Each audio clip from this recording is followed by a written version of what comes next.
Hey folks, velkomin í flæðisgerið með Rökkva og Jóa og í dag ætlum við svolítið að tala lélegar myndir, skemmtilega lélegar myndir, B-myndir og alls konar kvikmyndamenningu með Bjarna Gauti Tómasinni sem að er kvikmyndagerðamaður hjá Tróma og handlangari hjá Tróma kvikmyndaverinu. Komin aftur í annað sinn. Já. Gaman að sjá þig. Já, sömuleiðis. Hvað er nú búið að drífa daga eina síðan og varst hérna síðast? Ekkert sjellega mikið þannig. Ég er búin að vera að gera stand-up enn á Íslandi og ég var líka í New York í dágóðan tíma að vinna með Tróma og hjálpa þeim bara aðeins. Og við vorum til dæmis þegar að klára núna myndina Return to Nukem High aka Volume 2 sem er í alvörinni Class of Nukem High 5. Já. Og við vorum að gera, það er að klára hann núna og að gera ADR sem er Addition. Já, þetta er rosalega og þarfst að döbba yfir. Já, og þetta er einmitt, ég var að taka eftir þessu og horfir á þessar gamlar svona svo David Zucker myndinar, Hot Shots, Naked Gun. Já. Það er þessar senur eins og það er sen í Hot Shots sem þessi gaur dettur út úr flugvél og þýtur svona í burtu og það kemur lína I can see my house og þú fattar þegar þú ert búin að vinna í þessu að þetta er lína sem er greinilega ekki í handritinu. Það er bara þú ert að klippa og fattar það er þögn hérna. Já. Við getum bætt inn brandar hérna. Já, og þá bara kastar ykkur inn og það er það sem ég var að gera í New York. Það er bara svona, vorum að horfa á myndina tókum eftir, það er ekkert að gerast hérna. Við getum sagt svona 3-4 brandar inn. Já, það finnst að sjá svona kannski sjálfan sig hafa leikið í kvikmynd og svo bara ég sagði þetta aldrei. Nefnilega, það er rosa þekkt að Tróma að fólk með vera endur talsett og fólk með þetta er ekki röddin mín. Þetta er Björgvin Frans að tala fyrir mig. Nefnilega. Hvað þetta þýða? Það er líka mjög þekkt að Tróma að bæta svona prumpuljóðum. Það var þegar voru að gera Toxic Avenger 4 það er atriða sem þau voru alltaf að sína stelpu sem voru að taka upp kynlífsinu og þau enda sinna með að það kemur svona prumpuljóð og það er svona nota það til að fara yfir í næsta skot. Já. Og þau voru alltaf að sína stelpunni og heldur að hún myndi vera svo ósátt að þau kom alltaf svona fór að hósta alltaf að prumpuljóðu kom svo hún myndi ekki vita að það væri þarna en séðan fannst það bara frábært. Lúmst. En já, þú ert búin að koma áður eins og við tölum en rifjum aðeins upp Já. Bara fyrir hlustendur hvað Tróma er og hvernig þú byrjaðir að vinna hjá Tróma. Já, Tróma þetta er elsta óháða kvikmyndafyrirtæki í Bandaríkjunum, kannski í heiminum og vera starfandi þannig séð síðan 1969 voru stofnaðir sann 74 Lloyd Kaufman sem var í Yale með Bush fyrirverandi Bandaríkjaforseta og Oliver Stone og kynnti Oliver Stone fyrir kvikmyndageranum. Það kom þá eitthvað gott úr Yale. Já, skaðabætur fyrir Bush. Já. Þau voru með þessi sama back sem við fyndið sko og Lloyd Kaufman gerir eina bíómynd sem er bara heimildamynd það þegar hann fyrir að hitta Bush á okkur svona reunion. Já. Og síðan gerir líka aðra heimildamynd sem er bara það að reyna að ná sambandi við Oliver Stone eins og hann er ekki lengur að tala við Tróma en hann gerir fullt af myndum hjá þeim back in the day. Já, það er kannski margir sem að gera einhverjar kvikmyndir eða leika hjá einhver svona minni kvikmyndaverum og svo verða þeir alltaf góður og snobbaðir fyrir það seinna þegar þeir fá meiri peninga. Það gerist einmitt við Kevin Costner, hann byrjaði á Tróma hann gerir 2 myndir þar, hann gerir mynd sem heitir Sizzle Beach USA og mynd sem heitir Shadows Run Black og Shadows Run Black er svo hræðilega að Tróma nennir ekki svona að gefa hann almennilega út þóttið hafa Kevin Costner í aðhlutverki í myndinni hún er það slæm, það er bara svona Þeir ættu að kúan, svona fjarkúan til að koma aftur að leika í mynd eða þeir gefa út Shadows Run Black. Það var svona sniðugt. Það er einmitt frábært að það var þegar Kevin Costner var svona nýbyrjar að meika það sem leikara það kom ykkur og fekk ykkur svona rétt inn ykkur svona talkshow host þáttastjórnandi að sína klippur úr Sizzle Beach USA og hann var alveg rosa embarrassed, hann fílaði það ekki hann svona var svona, nei ég er orðin almjölu leikari ekki sína þetta, please. En það er náttúrulega líka svolítið þannig að við sem að erum vöna að horfa á bíómyndir og yfirleitt góðar bíómyndir að, þú veist, maður heldur kannski að sé mjög auðvelt að leika því að leikarnir sem við sjáum eru góðir. Já. En málið er að það er náttúrulega klippt út alltaf þegar þeir gera mistök. Já. Og þeir geta verið misstemdir og yfirleitt fá þeir tiltölulega góðar línur og trúverðuga karaktera til að leika ef þeir eru að leika góðri mynd. Já. En ef þú færð hræðilega línur eitthvað bull sem að ekkert viti sem áttu að vera að segja og þú ert samt að reyna að vera sannfærður einhvern veginn í þessu og svo er þetta kannski líka illa klippt og illa lýst og kannski ekki notaðar bestu tökurnar eða þú hefur ekki tíma til að taka oft þá getur góður leikari bara litið út fyrir að vita ekkert hvað hann er að gera. Nefnilega, það er rosa lítið þetta, fólk fattar ofta ekki að hvað það er rosa mikið vísindi og þetta er alveg heil hljómsveit af fólki til að gera bíómynd en þess að ef hljóðið er ekki í lagi, ef ljósið er ekki í lagi þá er myndin bara semi-ónýt. Akkurat. Og ég meina sögum þessu það er Gunnar Hansen sem var eitt af mínum uppáhaldsleikurum íslensku leikari sem fótti Bandaríkjanna lék Leðurfés í Texas Chainsaw Massacre. Alveg rétt. og eftir hann gerði það þá fekk hann fullt af boðum í hlutverkum og næsta mynd sem hann gerði eftir það var mynd sem heit Demon Hunter, Demon Lover Já. Og það ein versta mynd sem við verið gerð Áraelskuginn Já, og Gunnar Hansen sagði mig þá sögu persónulega þegar hann var inn á Íslandi að taka upp Reykjavík Whale Watching Massacre þá sagði hann það að það atriði hann að leika svona prófessor og það atriða sem hann svona að taka eftir svona að það búið að myrða manneski í bíl og það lín í handriðum og segir við sjáum hérna að það búið að læsa bílnum innanfrá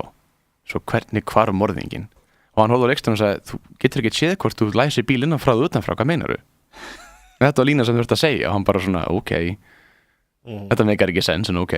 Já, það er gott að þetta og margar svona skemmtilega lélegustu bíómyndir sem eru gefnir út eru oft af því einhver sem kann ekki almennilega tungumálið sem að myndin er leikstjóri og þetta er til dæmis með The Room með Samurai Cop og Troll 2 Allar þessar eiga þetta sameiginlegt að það er leikstjóri sem kann ekki almennilega ensku en bara, þú veist er bara með ógeðslega óraunhæfar hugmyndir sína getu eitthvað svona Don't tell me how American teenagers talk I know how American teenagers talk ég veit hvernig amerískir unglingar tala ekki segja mér ég viti það ekki þó ég sé 50 ítali sem búi í Ameríku þú veist eitthvað svona og Það eru uppáhaldsmyndir einmitt þessar ítalskar myndir, low budget myndir þar sem fólk basically að reyna að sína svona þetta í Bandaríkjunum og þess að myndir þetta búna til fyrir evrópskan markað svo ef þú ert í Evrópu og ert bara búin að læra bandarískan kultúr úr bíómyndum það er aldrei að fara að koma þetta er ekki svona Þetta er eins og við værum að gera myndum eitthvað sem ætti að gerast í Uganda og við myndum bara hafa alla einhverja, þú veist, töfralækna og svona Swahili-fötum og homahattara og brjálæðinga og eitthvað sem reyna að drepa homa með spjótum og það er ekki fyrir fólk frá Uganda sér myndar að kemur þetta er nú ekki alveg svona Tinni Kongo það er hægt að plata fólk stundum að segja bara, já, svona eru hlutinir og þetta er þekkt líka í Hollywoodmyndum það er svona G.I. Joe 2 svona aðeins meira svona slokki svona, sem að segja svona kultmyndinar sem eru samt rándýrar það þú séð sko hlutir sem hefur verið á Norður Kórea eða eitthvað, það verður alltaf rosa asnalegt Passar ekkert Nei, það er svona, ef maður veit eitthvað í alvörun einhver lönd, það verður svona, nei Þættirnir Homeland til dæmis, sem eru einhverja menn sem að berestu hryðverkamenn einhverja Amerikana og það gerðist eitthvað í Islamabad og það var eitthvað sem að horfa á það sem að Pakistani og bara Býtu, þetta allt arabar, Pakistanir ekki arabar, þeir eru meira skildir Indverjum og eitthvað svona og bara var að tala hvernig ekkert var eins og þetta átt að vera hann í Islamabad en bara við flest vitum ekki neitt þetta þannig að við hvað gleymum þetta bara Sennilega bara því að heitir Islamabad sko vegna þess að það rugglamandldi kannski getur ruggla fólk sko myndi halda kannski myndi Homeland fólki halda að vera meira rugglandi allir vera indverjar þá myndi þetta koma Pakistanir eru meira svona skildir indverjum heldur en Pakistan þetta var einu svona hluta af Indlandi í mannrétt Já þetta er skildi í trúardeilu skilst mér að Pakistan er meira Íslam og Indlandi meira hindú svo þeir svona splittust upp svona og Kashmir held ég eins og skild er með staðurinn sem er að rífast hver á Já og Indland held ég yfirleitt sigrar það en þetta var svolítið útudúr allavega að það er svolítið fyndið þegar þú talar einmitt svona þegar einhver Ítali gerir einhverja myndir að þá var ég að rekast á það að þeir gerðu einhverja svona James Bond mynd einhver Ítalir meiri sé að svona eiginlega þegar að Sean Connery var að hætta að leika James Bond svona 1967 Er hann að taka svona við? Já, þeir tóku bróðir Sean Connerys Oh my god Já, sem að ég er búin að gleyma hvað hann heitir en allavega hann heitir líka Connery Eric Connery eða eitthvað Já, eitthvað svo leiðis Daniel Connery og Neil Connery held ég hann að við heitað og hann í þessari mynd og konan sem leikur Moneypenny og gaurinn sem leikur M held ég og gaurinn sem leik Largo sem var vandur kallinn í Thunderball Þetta er bara svona unofficial James Bond mynd Já, og þeir gera eitthvað svona James Bond mynd með honum og þessum leikurum og hún er alveg hræðilega léleg og hún er svona svolítið svo söngvamynd og Sean Connery á að hafa sagt til konan sem leik Moneypenny af hverju gerðir mér þetta þú sveikst mig og samt er litli bróður hans að leika og fá að reyna svona að verða eitthvað bara því að stóri bróður hans var James Bond Það er með til að þetta er rosa mikið af góðum ítölsku myndir fyrst mér sem eru þannig séð stolnar hugmyndir við höfum rosa mikið af myndum sem eru byggðar á Mad Max myndaseríunni sem eru svona myndir sem eru bara alveg eins svona Thunder Warrior eitthvað sem eru myndir sem eru byggðar á Rambo það sem það er svona indjáni í staðin fyrir Rambo og það er annars bara alveg sama sögutráðurinn og síðan er mynd sem ég fíla rosa mikið sem heitir Holocaust 2000 sem þótt hún hefur þetta nafn þá tengist hún helfurinn ekki neitt Þetta er mynd sem er endurgerð af Omen nema það var breyta henni það mikið að þetta eins og Star Wars er þetta bara Flash Gordon og Akira Kurosawa myndir þú breytir einhverju nógu mikið eins og Picasso sagði good artist create great artist steal já og fólk viðurkennir Lucas og Tarantino og þessir menn eru snild en allt sem þeir gera þannig sé stólið þeir púsla saman einhverju þekktu úr öðrum sögum og það eru til og með góðar myndir þannig sem eru þannig séð quote on quote lélegar og Holocaust 2000 minn sem ég var að horfa á hana ég fattaði bara, ég var búin að horfa á helmingan á hana þetta Omen en hún var samt svo öðruvísi að hún var skemmtileg í Holocaust 2000 Kirk Douglas að leika aðhlutverkið alltaf gaman að fá alltaf bandaríska leikara ítalska myndir til að láta fólk halda þessi Hollywoodmyndir þá er þetta ekki að reyna að plata fólki í Bandaríkjum bara fólki í Ítalíu og myndi fjallar það að hann er að búa til einhverja maskínu sem á eftir að eyðileggja heiminn og hann er trúleysingi hann er alltaf á svona martraðir að þetta er tengt Satan og tengt Guði og hann er svo mikil trúleysingi og svona rational gaur þau hugsa hann bara, þetta er bara draumar nema síðan fara að gerast hluti sem indikata að það er eitthvað illt í gerast þannig að þetta er eitthvað svona djöfla heimsendis mynd hún er frábær en er hún í alvörinu góð? Mér finnst hún frábær hún er ógeðslega en er hún skemmtilega því hvað hún er léleg? Mér fannst hún alveg bara svona létt hræðileg, ekki hræðileg léleg heldur hræðileg bara sem hryllingsmynd en þetta er kannski ekki nema samkennt að Ítalinn fá að stela af því að þegar maður hlustar á alls konar lög þá gerðum við það, við stálum öllum ítalsku lögum já, við Íslendingar stálum öllum ítalsku lögum og gerum jólalög og svo líka var ég aukvitað til dæmis þarna Laura Branigan Self-Control það er eitthvað ítalo-disco lag það er til útgáfa við með einhverjum ítala kallmanni að syngja það sem er með mjög svona aðstæðlega ítalskan hreim og þetta er síður útgáfa en þetta er samt bara lag sem hún stál og endurbætti og það er vist fullt af svona lögum einhverjum ítalskum útgáfum að einhverjum alls konar Þetta er einmitt rosa að finna hvernig þetta virkar hvernig allir eiginlega allstaðar stela bæði lögum og kvikmyndum það er allir svona, ef eitthvað sér að eitthvað virkar þá mun fólk koma að gera með þetta upp á nýtt og Star Wars er einmitt gott dæmi það Star Wars, margir sáu í gegnum Star Wars sáu bara, þetta er bara gauð sem er að taka koncept frá kvikmyndu frá 1930 og frá japansku myndum og frá Italo, hvað sem það heitir Spaghetti Western myndunum og það eru þetta líka, þú veist, Akira Kurosawa og Spaghetti Western myndunum stálu frá hverjum öðrum líka Það er verið að tala líka stundum eins og að Star Wars er blanda af samræmynd og kúrkamynd nefnilega og þú horfir á, síðan komið fullt öðrum myndum og kannski svona seinni heimstyrjaldar flug já, nefnilega, flugvélabardagmynd og Nei, haldið það frá sem ég ætlaði að segja var að síðan er til þess að myndin eins og Star Raiders og Krull sem eru svona, fólk kom ok, ég sé hvað Star Wars er að gera ég ætla að gera þetta líka og Krull finnst mér að vera frábær mynd hún kom út sama ár og Return of the Jedi og það er mitt bara svona, þetta er prins í kastala og það eru geimverur að ráðast á kastala þetta er svona, tökum þetta fantasy element og þetta sci-fi element og gerum bara Star Wars mynd þetta er svona blanda eins og hringþróttasögu á Star Wars Krull, það er mjög furðuleg blanda mér finnst hún alveg frábær en þetta er mynd sem bara hvarf, dætt undir radarinn enginn tók eftir henni og mikið af góðu myndum sem fólk bara einmitt hefur þetta er Star Wars rip-off og svona, það virkar ekki út af eitthvað ástæði virkaði Star Wars og myndina sem gerðu einmitt allt rétt líka náðu ekki samt sem við fótafestu En er það einhverju myndir sem að menn sko sjá að virki en gera það bara virðingu við myndina að taka ekki og búa til eitthvað nýtt eftir því Hvernig það þá? Þá myndum við náttúrulega ekki vita það Já, ef einhver sagði ég ákvað að gera ekki mynd þá náttúrulega vitum við ekki Já, hvað ekki herma eftir þessu þess vegna gerði ég svo veitjón þetta til, örugglega En ég hef heyrt það að þú veist það er náttúrulega er mikið lög með höfundarétt og eftir ákveðin tíma ef einhver höfundur deyra þá bara fer bara höfundaréttur hans út í tómarúmiðurinni Það er Disney er búin að breyta þessum reglum Já, Disney er búin að gera það til þess að þeir tapa ekki öllum þessum Við viljum ekki tapa Mickey Mouse á að vera löngu komin í public domain Það er þú og ég eigum að hafa réttin að teikna Mickey Mouse myndasögur Já, en sumt svona fyrir public domain og sumt erfist til í rauninni barnanna þína höfundaréttur og hann einmitt höfundurinn af Game of Thrones hann var að tala hvað hann var fegin að börnin hans Tolkiens hafa ekki selt þetta þannig hann var að tala hver vill sjá myndina Sauron snýr aftur Nefnilega því að hún yrði gerð, trúið mér, hún yrði gerð Þetta er hættulegt svona, þú vilt eða ekki að ég vil eiginlega allir eiga réttin á öllu þannig séð Já, ég er svolítið hlindur því Mér finnst alltaf, sérstaklega þegar hlutin eru svona gamlir allir eiga með að gera Superman myndasögu Ég er rosa ánægður að Stjáni Blái er on public domain allir með núna að gera Stjána Bláa myndasögur enginn er að því, en það er alltaf lægja mega selja það líka Það lendur ekkert í vesinu Það er enginn á réttan lengur Þeir eru náttúrulega ekki beinlínis bannað að gera Batman teiknumyndasögu og setja hana á netin ef þú kannski selja hana Já, við erum með fair use og þú mátt taka persónur sem eru í spotlightinu og eins og það er ekki slander þú gerir grín af einhverjum frægum aðila en þannig er public aðili. En ef að menn eru með einhverja svona fíguru, segjum það bara Anders Önd eða eitthvað og þeir myndu bara segja nú viljum við bara sá sem að fann Anders Önd, Walt Disney hann myndi segja bara eftir minn dag þá vill ég ekki að neitt geri neitt með þessa persónu.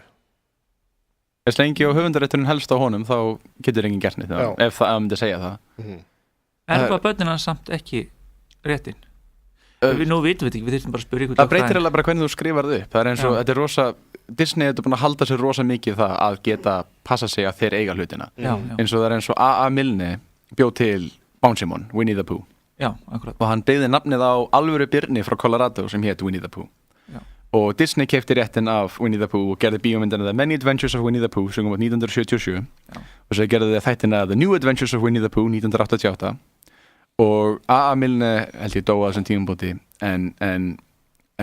fólki sem fjölskyldan hans var rosa ósátt hvernig Disney hélt réttinum og síðan gerist það að fólki í Colorado vildi búa til styttu af birninum sem hétt Winnie the Pooh og Disney, alvöru birninum og Disney létt fjarlæga styttuna þess að þeir eru að nefna á rétt þeir eiga nafnið. Þetta er bara þannig að þú ná mikinn pening þá getur þú bara ráðið. Nefnilega. Þetta kannski segir okkur líka það þeim er mjög þau verk sem að gefin hafa verið út. Já, þeir vilja hafa þá vinnu. Nefnilega. Já, en þeir eru samt að koma í veg fyrir einhver aðrir geti nota þetta. Nefnilega, og það gerist líka við Troma þegar þeir gerðu myndina When Nature Calls sem er svona parody-bíómynd. Þá ákveður að taka Gone with the Wind plakatið með Clark Gable og parodía það og í staðan fyrir Clark Gable að halda utan stelpuna, mann einhvern heitir þá er þetta björn með yfirvaraskegg þannig að í myndinni þá er stelpa sem er skotin í dýrum svona, og hún verður ástfangin af Birni sem er bara maður í búningi en það er rosa fyndið samt að hafa þetta atriða sem er maður og kona að lappa í blómabeði og svona faðmastir svona nema að hafa með björn sem svona ræðst á hann í staðinn það er alveg fyndið og þeir vildu hafa þetta plakat sem var svona Gone with the Wind parodía og parodía er eitthvað sem er protectaði fair use alveg svo þú myndir vilja gera Batman mynda svo ekki gefa hana út það mátti það skrumskæling held ég þetta heit á íslensku já, einmitt margir myndu taka þessu sem harða gagnrýni á konur hvernig þá? við að líkinu björn maðurinn í björn já það er alltaf leið, það mátti alveg gera gynna kallmannum en fyrirtæki sem á Gone with the Wind sem ég held að sé Universal þeir kærðu Troma og þeir voru í löngu málsókn að þurfa að breyta plakatinu og þeir voru bara við þurfum ekki að breyta því þetta er allt í lagi við erum ekki að gera neitt ólulegt þeir eru ekki að grína þig þeir eru að stíla eitthvað þetta er 100% fair use og Universal-görðinu sögðu við vitum að það hefur rétt fyrir okkur við vitum að þið megi gera þetta en við hefum endalessan pening og þið ekki svo við viljum að halda þessu máli gangandi þá þið geti ekki borga lengur fyrir lögninni þá gefist upp og þeir bara gáfast upp og þannig er það því miður og við líka lent í þessu með YouTube það sem fullt af fólki sem eru með fair use eru kannski að gera stuttmyndir sjálfur sem þeir ekki að láta setja auglýsingar yfir og setja kannski tónlist sem ykkur annar á en þess lengi þú ert ekki að græða pening á stuttmyndinni þá ætti það alveg lægi en þeir hafa tekið hljóðið af hlutum og bannað fullt af fólki. Já, ég hef gert lög þar sem ég tek eitthvað lag sem ykkur annar á og set grín texta á það og sett á YouTube og það hefur ekki verið tekið niður en það er greinilega eitthvað forrið sem strax þekkir þetta er þess að Pósturinn Páll og hana kartöflugeymslulagi, það er hana Creedence Clearwater gerði endurgerð, ég veit ekki hvað uppála Cotton Fields at Home og þeir strax þekktu þetta en sögðu bara nú getum við sett auglýsingar á þetta án að þú fáið neitt fyrir þeir tóku þetta ekki niður nefnilega, það er líka annars en í sum tilvíkum er þetta bara tekið og þeir eru þetta mega það ekki heldur þess að þú núna er að græða peninga okkur sem þú bjóst til sem þeir gerði ekki neitt og málið er að þeir hafa þetta þannig að þú getur dispjúta þetta og barast á móti þessu en það er bara gefið erfitt og erfitt fyrir þig en ef þú hefur rétt fyrir þetta gerist ekkert ef ég stendi því nei, þetta gerist við mig það var ekki þessu þegar þeir hafa verið að taka upp myndband og það er nóg bara að þú sért að taka myndband sjálfur og heyrist í lag í bakgrunni og þá slekkur bara út úr pljóðið á þér ég held að langsóttast það hafi verið að það var einhver fuglasöngur í bakgrunni og þá var það tekið út því að fuglasöngurum var eitthvað sem einhver hafi stef sem einhver hafi notað sér senna á fuglinn ekki rétt að þessu lagi þannig ég lendi í þessu, ég gerði heimildamyndum Vanilla Ice sem er 3 klukkutímar og það var bara eitthvað sem ég ákvaði að gera fyrir nokkrum árum og ég bara, þetta var svona saga sem ég fannst vera interesting svo það sem ég gerði var þetta var rosa inspired af bíómynd frá Svíþjóð sem heitir The Black Power Mixtape sem er bara fréttaskot frá 1963 til 1967 klippti rétta tímaröð og þau bara gerði bíómynd úr þessum gömlu fréttaskotum sem enginn hefði séð síðan 7. áratuginn. Og því ég horfði á þessa mynd í bíó og þú sagði, ég get gert þetta nema með Vanilla Ice, en þess að ég á alltaf þetta efni frá honum frá 87 áður hann var frægur og þegar hann, þessi tímabil sem enginn veit og ég hugsaði bara, ég ætla að taka allt lífið hans og gera bíómynd úr því í rétti tímaröð, þar sem við byrjum 85 og förum alveg til 2012. Og ég setti þessa mynd á YouTube en þess að þetta þetta allt stólið efni, þannig séð, svo ég get ekki selt myndina, en ég má setja hann á YouTube og ég get bara haft hann þar fyrir alla. En leið og ég sett hann á YouTube þá var hann tekið niður og hann var tekið niður út af NBC þannig að ég nota klippu úr Saturday Night Live þegar hann kemur þangað og þeir tók, þetta var tímabútið Saturday Night Live var bara að díleta öllu sem, ef þú settir eitthvað á YouTube með SNL þá var það tekið niður bara kærðu þeir strax og tók við niður og þeir gerðu það við mig, tóku þetta bara strax niður og ég sendi dispute á móti og Conan O'Brien líka, klipp af úr Conan O'Brien show og þá var líka tekið niður, það var bara NBC bara svona, alla klippur á NBC bara þau bara ákveða að taka það niður og ég náði að útskýra, ég þurfti að senda bréf til þeirra og ég náði að útskýra, þetta er fair use, þetta er educational, þetta er historical við erum að fara í gegnum sögum manns og ég get ekki tekið út þessa kafla að hann hafi verið fyrstur rappurum til að fara til Saturday Night Live rosa mikilvægt fyrir sögu hans svo ég þarf að innihalda þetta þarf að vera hluti af sögunni og einnig mjög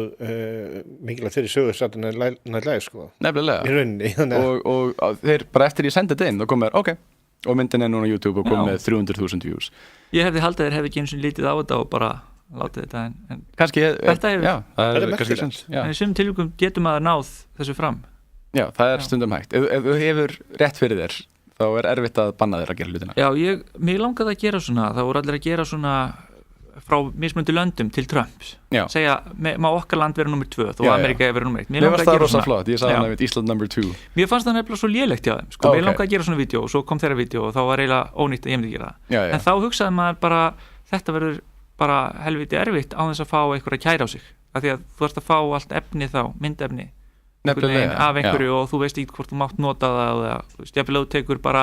kyrrar myndir, þú veist eins og maður myndi kannski vilja tala túristmann á Íslandi og setja mynd af lundabúð og þá er kannski einhver ljósmyndir sem á höfundarétt af henni og eitthvað nefnilega og það er líka rosa erfitt með RÚV ég veit ekki alveg hvernig nútíminn hafði allt efnið sem að þeir hafðu til þess að gera þetta sko. það er þetta, þú veist, það er klippur á netinu af YouTube sérstaklega sem eru klippur á RÚV og Stöð 2 og allar þessar hlutum en ég veit, þannig að ég þekki fólk sem hafa unnið á RÚV og hafa svona ég fekk að taka afrit af þessu svona kannski einhverjum kastljósþætti, einhverju viðtali sem eldgamalt, sem rosa flott svona fólk sem er unnið á RÚV, svona ég fæ að taka eintak af þessu, þannig að þetta er bara í archives, enginn er að horfa á þetta, það er aldrei verið að endur sína neitt á RÚV, ég var eitt geðið til ég myndi bara sína öll áramótaskaupin frá byrjun í réttir tímar eða eitthvað tíma. Það er búið að setja eitthvað á netið á YouTube. Já, það er gott, en þeir að gera það, er ekki bara eitthvað fólk að gera það. Eitthvað fólk örgulega bara að gera það í leyfisleysi sko. Fyrir nokkrum árum þá var það þannig að ég þekkti fólk sem var svona kannski með eitthvað, ég með viðtal frá þessu manni og það er ótrúlega flott og það sagði mér svona, vilt ekki setja á YouTube og bara nei, þú mun taka það niður strax og ég mun bara lendi í vandamálum. En það er engin ástæða fyrir mér að ekki annað svona leyfa fólki að sjá það sem er mjög fáránlegt er að það eru reglur eins og þú kallar fair use, sanngjörn notkun að þú mátt nota til þess að gera háð og skop og til þess að gera umfjöllun með eitthvað eins og ef einhver segir eitthvað í fréttaþætti segjum að Gull Egils eða eitthvað og hann segir eitthvað heldur einhverju skoðun fram og þú vilt gera vídeo af hverju þetta stendst ekki eða hverju þú dósamál og eitthvað og sýnir hann að segja eitthvað að því ef að þú til dæmis segir bara Egill Helgason sagði þetta þá getur þú bara mjög öll að til dæmis logið það er eiginlega kurteisara satt að segja sína hvað hann segir og svara því svo ef þú vilt gagnrýna og það hefur gerst á YouTube að það var margum talaði vitleysingur Milo Yiannopoulos fáti að það var eitthvað sem frábær fáti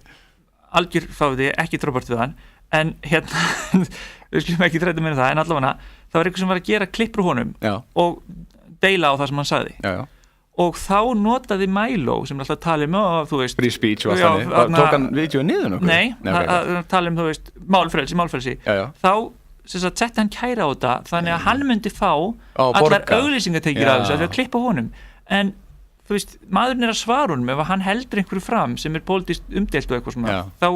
af hverju ætti hinn að segja bara Milo sagði þetta, betra að sína það og í rauninni kurteisara og heiðarlegra en þá far hann allt í auglýsingatekjur af einhverju sem er gagnrýnan En var það ekki YouTube sem var að gera þetta, var það hann sem sérstaklega Milo klagaði þetta og þá fekk Milo sem sagt. Svo hann er þá kannski ekki mikið fyrir málfrelsi og hann er kannski aðeins meira fyrir peningin. Svaðalegu hræstnari, náttúrulega mestu öfgafólkið yfirleitt mestu hræstnararnir sko. Já, en það einmitt rosa fyndið Tróma lendi í þessu líka sko að fólk fóru að setja upplóða kvikmyndanir þeirra á YouTube. Það veist ekki bara parta þeim, heldur bara alla myndinar. Já, í heilsinni. Og það sem það er ekki í lagi, nei. Og það sem þeir ákveða að gera til að kombata það er ekki að banna fólk að gera það, ekki að setja kærur á fólk, heldur í staðinn þá bara uploadu alla myndirna sinna á YouTube. Já, þeir opnuðu bara Tróma Rás og settu bara alla myndirnar og það er að horfa á þessar Toxic Avenger og bara allar myndina þeirra og þetta er alveg myndir sem er blóð og nekt og ég skil ekki ennþá hvernig þeir geta verið með þetta á YouTube. En það er þetta klám er ekki skilgreint sem klám ef það er listrænt og þetta er þetta ekkert alvöru klám. Nei, það er nekt og það er kynlífsatrið sem er ekki það er allt leikið svo þetta er vist í lagi að hafa þetta á YouTube. En svo er líka bara spurningi hvar mörkin liggja. Það getur verið mjög þunn lína þarna á milli. En varðandi hérna höfundarétt er ekki bara, þetta er svolítið gott dæmi það hversu flókið þetta er orðið í dag og í rauninni bara, það er bara hellingsvinna fyrir kvikmyndaframleiðendur bara að fá leyfi fyrir allir þeirri tónlist sem er í þeirra myndum. Nefnilega. Og það er bara margra mánaða jafnvel vinna. Eitt fyndið dæmi er lagið Happy Birthday sem einhver á réttin á og fólk hefur sleppt því að nota það en þeir vilja fá svo mikla fúlgu fyrir það. Svo alltaf horfir á sjónvarpsþætti þá er alltaf byrja sen að þau koma to you og það þurfi ekki að borga neinum. Það er nógu stutt. Já, og þá veit áhörendin þau voru að syngja lagið og veist ekki söguna þá hugsaður ekki þau þurft að gera þetta út af þessar ástæði. Og þetta er fólk að raula, þetta er ekki eins og spil í lagið eins og ef ég nota Careless Whisper undir ástasinni eða eitthvað þá er það náttúrulega annað heldur en ef ég læt bara einhvern lúð að vera einn í vinnunni eitthvað bara eitthvað. Hugsaður myndi gera stuttmynd og Karður koma din og þú myndi vera Karður fyrir Queen og David Bowie. Það er svona ekki alveg einhver dettur í poll og einhver annar gerir din æ þeiðu þú veist eitthvað bara svona allir Karður stefgjöld. Þetta er skrítið þú veist þannig að þegar að fólk er að halda afmæli þá þyrfti að strandil tekið að borga stefgjöld Já, eða voru að taka það upp þá getur lendi í vesinni og setur á YouTube, þá getur lendi í vesinni og mátt ekki að gera það þú voru að passa það og þetta er rosa fyndið líka ég held ég sagði svo sögur seinast en ég segi kannski aftur það er hann að Tróma var eitt fyrsta fyrirtæki til að líta augum á hún Hayao Miyazaki sem er flottasti japanski leikstjóri allar tíma hann kallaði japanski Walt Disney og þeir gafu út myndina hans My Neighbor Totoro var 1988 það er engin annar vissi hver hann var og þeir fengu 20th Century Fox til að hjálpa sér að gefa hann út en þess að fólk leiti ekki á Tróma sem eitt almennilegt svona barna kvikmynda fyrirtæki svo þeir basically fengu 20th Century Fox til að gefa út myndina fyrir sig svo fólk myndi geta horta á hana svo fólk myndi svona, þetta er teiknimynd, þetta er ekki ykkur ógeðsleg hryllingsmynd og síðan það sem gerist var að þegar Princess Mononoke kom út 1997 eða við séð hana að muni eftir henni þá kom Miramax og keypti réttin á henni og sýndi henni í Bandaríkjunum og fekk Billy Bob Thornton og fullt af svona fólki alvöru leikurum til að tala inn á hana og hún var þá rosa stór og kom alveg til Íslands og allt henni og hún var svo vinsæl að Disney sem átti Miramax á þessu tímabúti ákvað að kaupa restina af Miyazaki myndunum og þá hugsaði Tróma ok, núna er Miyazaki orðinn vinsæl núna getum við virkilega að fara að selja My Neighbor Totoro en þá enn og aftur þótt að þér átti réttin af myndinni þá þorði enginn að kaupa afrit af henni venna þess að þegar þeir hringdu fólk og sagði viljið þið kaupa My Neighbor Totoro, viljið hafa þetta eintaki í vídeoleginu ykkar þá kom fólk og sagði nei við vitum að Disney eiga allar þessar myndir þeir trúðu ekki að þetta geti verið eftir Tróma þeir trúðu bara að þeir væri að plata og þú vildi ekki lenda inn í vesen með Disney svo endan þurfti bara Tróma að selja myndina til Disney venna þess að engin annar vildi kaupa hana engin annar vildi gera þetta með hana þetta er eins og ef Ítalina ætlaði að gefa út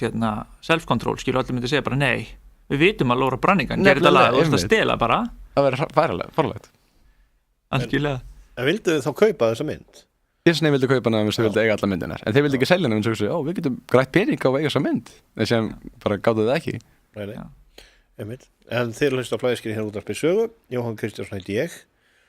og Rökkvi Virtinsson hérna með mér og Bjarni Gautur af því að þú ruglir alltaf nöfnum hvað ég að segja það Bjarni Gautur Tómasson hjá okkur kvikmyndagerðarmaður hjá Tróma en við ætlum að fara í auglýsingar og koma hérna til skammastund Þetta er sem sagt David Bowie og Space Oddity og af þessu var gerð ein frægasta coverlaga útgáfa sem að gerði við því hún var mjög einstök því hún var tekin upp í geimnum á Chris Hadfield geimfara og það var sett á YouTube veitum enn og það var ekkert veginn þar. En David Bowie þetta supportaði hann held ég. Já, hann studdi þetta og Svo David Bowie, ef fyrirtæki hans hefur sagt nei, við tökum það niður, hann bara komið og lamið á andliti og sagt nei, við setjum þetta upp. Já. Hann gerði þetta nú bara fyrir okkar. Já, akkurat. David Bowie maður. En það var þetta magnað að sjá þetta og hafa myndband með sem var einhverjum tekið bara upp á einhverja svona GoPro eða eitthvað og enga tæknibrellur, hann bara var alveg með þetta. David Bowie frekar cool gauður sko, þegar hann var alveg slett sama þegar Vanilla Ice gerði Ice Ice Baby en það þetta samplaði Under Pressure eftir Bowie og Queen. Já. En allir fyndin saga með það að þegar hann var að gera þá plötu þá ákvað hann ekki að fá réttin á neinu sampli eins og við vorum að tala með hlýðaverið gangi og töluðum Prodigy sem fræg teknohljómsveit sem þetta alltaf að taka hljóðklippur og öðrum lögum sem þetta að sampla nema þegar Prodigy gera þetta fá þau réttin að gera það var rosa erfitt en þegar Vanilla Ice var að byrja þá var hann bara þessi 16 ára gutti sem bjó í einhverjum litlum bæ og það var bara breakdance og leika sér svo hann var ekkert að hugsa, sérstaklega á þessum tíma 85, 86, 87 það voru hip-hop-gaurar ekkert mikið að fá réttin á sampli vegna þess að þau voru kannski bara að selja í mestalagi Run DMC seldi 250.000 eintök og þá það svo lítill gróði að þótt þeirra sampla þá engin ástæða að kæra þá vegna þess að þú ert ekki að fara að græða neitt pening og svo þegar Vanilla Ice gerir sína fyrstu plötu og með Ice Ice Baby á þeirri þá svona ekki búist við þetta mun ekki að vera eitthvað super vinsælt en síðan verður þetta einn stærsta hip-hop-plata allra tíma og selur 17 miljón eintök sem enginn hafi gert á þessum tímabúti og hann hugsaði ekkert þetta en síðan þessi frábæra saga sem Brian May úr Queen í diskoteki í Þýskalandi og heyrir Ice Ice Baby og kemur bara hvað í andskotanum með þetta þetta Under Pressure bútur úr laginu hans og þá kæraðir Vanilla Ice og hann borgaði með 4 milljónir en þá var hann svo ríkur þessum tímabúti að hann ákveði bara að kaupa réttin út af Queen lögunum en svo bara en svo Michael Jackson keypti bílana en svo bara þetta ekki eftir hvar menn að finna þegar andinn kemur yfir á tónlistarandinn að Liam Howlett var með konu sem út að borða og svo heyrði hann eitthvað svona úr eldhúsinu svona einhverju lagi þá var hann komin bara fullt í að skapa og hljópin í eldhúsbyrði hvað að spila þá var hann komin með það, skiljur og hann fann bara viðkomandi listamann og fór bara stað og hitt hann og þannig virkar það sannlega best bara að hitta listamenn að spjalla við þá og fá bara leyfið. Þetta gerðist með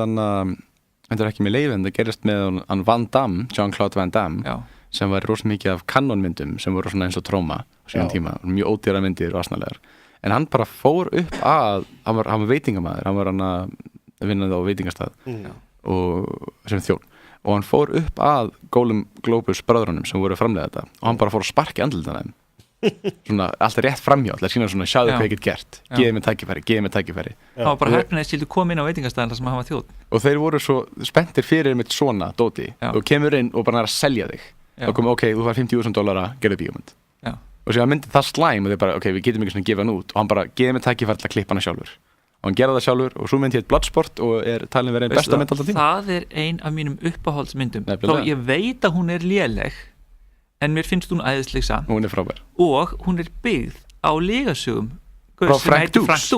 sem einhver mesti svona lygar í bardagalistum allra tíma hann landi víst í gegnum skotelt gler samkvæmt honum en svo hann svo eini maður í heimi sem er að brjóta með hnefana sínum skotelt gler grunnsemdir þetta hafi verið sykurgler sem í rauninni svona sykurkristallar sem notað í bíómyndum af því það kemur svona púður eiginlega svolítið þegar það brotnar af því þetta í rauninni bara sykurkristallar það náttúrulega að gera meiri sér saltkristalla ef þú ert ekki með raka þá getur þú búið til eins og innan gæsla bara rúðu úr salti það bara mjög erfitt af því að þú veist það byrjar alltaf að leysast upp í ragnum í loftinu og þú tekur eftir í bíómyndum alltaf þegar sérstaklega gömlu bíómyndum ef ykkur að brjóta rúðu þá oft rúðan smá brotin áður en hún brotnar þannig að þess að svona sykurgler bara dett í sundur þetta svo veikt það ekki að fara að haldast akkurat en allavega hann hlugði að hann hefði sigrað eitthvað 350 bardaga með engum reglum í kúmiti full snerting lemja af alefli og enga reglur eitthvað 350 þú veist það engin maður sem lifir það af nema hann sé bara að lemja fatlað fólk eitthvað sem að þú veist og þetta áttu að vera stærstu og verstu bardagamenn Asíu engin annar hefur heyrt þetta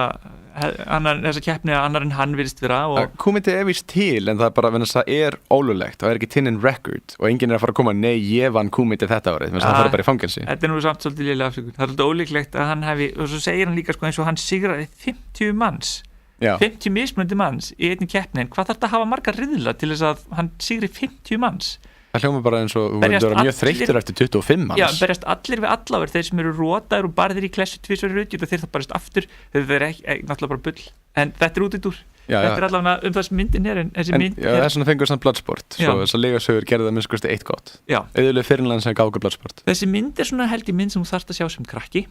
og þá finnst þú aðeinsleg, ef þú sér þarna eftir út orðin svona 15-16, þá er það lópsi. Já, er þetta ekki svona æsku rómantík Ég var að sína vini mínum Blade daginn sem kom út í 1998 og minningunum var Blade alveg frábær mjögmynd hann var að horfa hann í fyrsta sinn og hann kom ég þurfti að sjá hann sem krakki þessi mynd er bara astnaleg Þetta er svolítið eins og He-Man og Power Rangers okkur finnst He-Man kannski æði en Power Rangers hundleðilegir eða Ben 10 eða eitthvað Ben 10 Við erum ekki lengur krakkar þegar Ben 10 og Power Rangers kom En ég fíla tölum að Power Rangers þá er núna komið ný Power Rangers bíómynd þess að það er endur gera allt og hún virðist vera hræðileg því ég hugsa Power Rangers, sem ég fíla við Power Rangers er að þetta eru lítil dót sem þykjast það risa stór það er svona gítar undir sem er svona að fara svona geða Passaði að vera ekki kærður fyrir höfundur þetta Já, nú verður ég að passa mig Haim Saban býtir tónlistan í Power Rangers, hann er frábækur ég vil ekki vera kærður á honum, hann vil pening rosa mikið en nýja Power Rangers myndin er svo alvarleg og allt er svona tölvugert og það er svona eina sem gerir Power Rangers skemmtilegt er ekki í myndinni þetta er eins og þeir gerðu Thunderbirds bíómynd sem kom á 2004 Thunderbirds er hann að byggt á hann svona marionetta svona spennu þáttum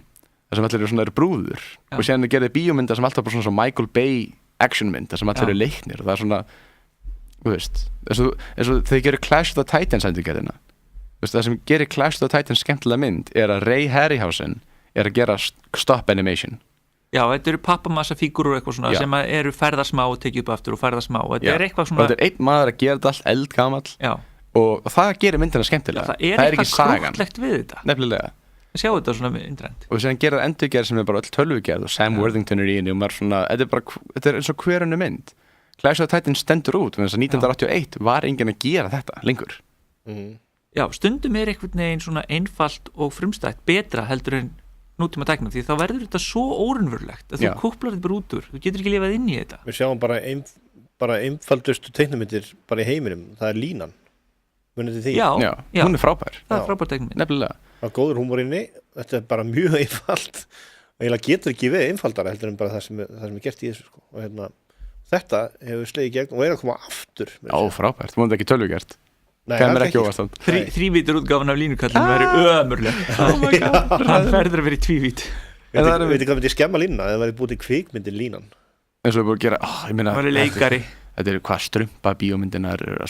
Benicio del Toro myndi leika kallin á línunni ég myndi fíla það þú er búin að vinsa með mig, ég langar að sjá þessa mynduna sumt á bara að vera í fortíðinni Já. Það er bara þannig mér finnst svolítið eins og þannig með James Bond það er ekki hægt að gera góða James Bond myndi Nei, ég var að tala um þetta í gær það eru batsins tíma fólk vildi sjá annarkort Idris Elba eða Gillian Anderson sem James Bond og sem annar fólk að segja nei, James Bond þarf að vera hvítur skoti eða whatever það má miskust ekki vera aðeins það þarf að vera frá Breitlandi það helst að líti út úr Sean Connery eða Pierce Brosnan en ég hugsa bara, er James Bond ekki bara búið? Jú, ég myndi segja það það er ekki gaman lengur frekar bara gera eitthvað nýtt eins og Triple X, ég fíla ekki Triple X myndinar eða kostið, hey, James Bond og hjólabretti og Bourne myndinar, ég fíla ekki heldur Bourne myndinar en það er svona, þú verður að breyta til þú getur ekki alltaf gett bara saman dót aftur fyrir mér er þetta bara ónýtt ég sammála ég nenni ekki að horfa James Bond, líka að horfa gamlu myndinar ég fíla gamlu myndinar ég held að þetta eyðilagast fyrir mig eftir GoldenEye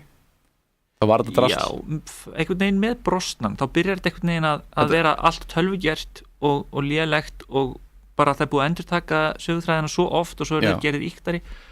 og svo finnst mér Daniel Craig bara ekki verið James Bond, hann lítur ekki út James Bond, nefnilega hann ekki hegðar sér ekki eins og mann James þegar hann Bond. kom fyrst þá var hann kallaði James Blond já, og ég nefnir núna fólk að tala að James Bond á að vera James kona eða svartur og maður svona fólk fíla hann ekki þegar hann var með ljóstár hvað Já, var breyta hann með meira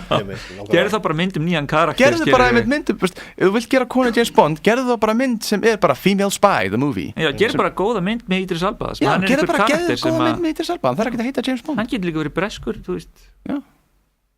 Bjarni Gautur Tómasson, ég ætla að þakka fyrir komuna hér í dag þáttur nefndarinn takk einlega fyrir mig og Rökku Vistinsson Hvolpasveit, þú þarf bara að kalla ég ætla bara að gá hvort það fyrir kærðir sko. afsakið við fórum út út í þessu samræður en já, þættum lóki í dag og Rökkvi og Jói þakka fyrir sig takk fyrir mig já, verið sæl